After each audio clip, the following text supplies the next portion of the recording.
আমি তো ভেবেছিলাম পুকুর পাড়েতে কাউকে দেখতে পাবো না, কিন্তু এখানে তো দুজন বসে আছে, মালতী আর ললিতা বসে আছে। যাই যাই যাই, আমি গিয়ে আমার চুলটা একটু দেখিয়ে আসি। আরে ললিতা আর মালতী, তোমরা এখানে পুকুর পাড়ে একা একা বসে বসে কি করছো গো? কি আর করব বৌদি, এখানে বসে বসে একটু গল্প করছি দুই বান্ধবী মিলে। তা তুমি এখানে কি করতে এসেছো? আরে আমি আবার কি করতে আসবো, আমার এই লম্বা কালো ঘন চুলগুলোকে একটু বাতাস খাওয়াতে নিয়ে আসলাম। কেন গো বৌদি, তোমার চুল আছে বলে কি তুমি বাতাস খাওয়াতে নিয়ে এসেছো নাকি? আজ পর্যন্ত বাপের জন্মে কোনোদিন শুনিনি যে কেউ চুলগুলো বাতাস খাওয়াতে নিয়ে এসেছে। যদি কারো চুল ভিজে থাকতো সে নয় একটু এসে বাতাস খাওয়াতো, তা তোমার এত শুকনো চুল আবার বাতাস খাওয়াতে নিয়ে এসেছো কেন এখানটায়? এবার বুঝতে পেরেছি, তুমি আমার চুলগুলো দেখে খুব হিংসা করছো, সেই কারণে এত রেগে রেগে আমাকে বলতো।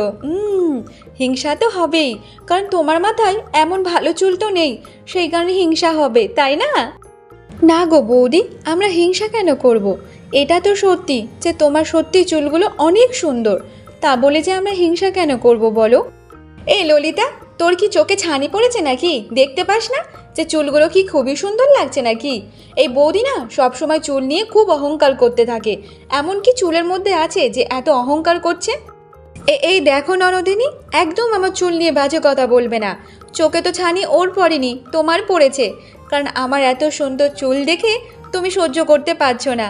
আর দেখো ললিতা, ললিতা নিশ্চয়ই দেখেছে, কারণ ওর চোখ একদম ভালো আছে, তাই তো দেখতে পাচ্ছে আমার এত সুন্দর চুল।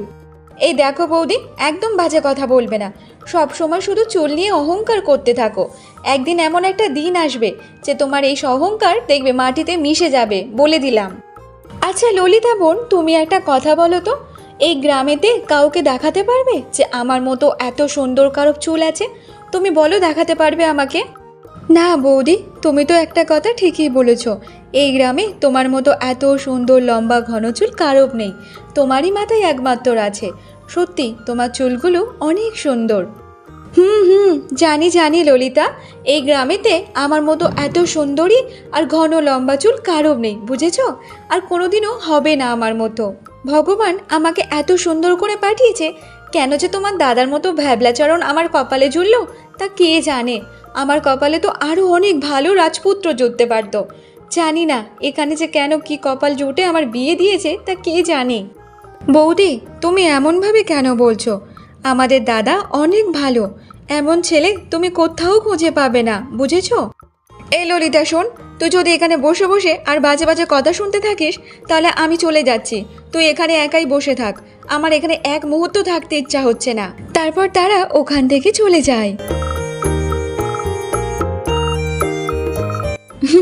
আমার চুলগুলো দেখলে ওদের খুব হিংসা হয়, সেই কারণে তো আমার সাথে আর কথাই বললো না, চলে গেল। সত্যি কথা বলতে গেলেই তো ঝাল লাগে। দেখতে দেখতে এমনভাবে বেশ কিছুদিন কেটে যায়। মা, তোমার শরীর কেমন আছে বলো তো? আর ঠিকঠাক ভাবে খাওয়া দাওয়া করছো তো নাকি?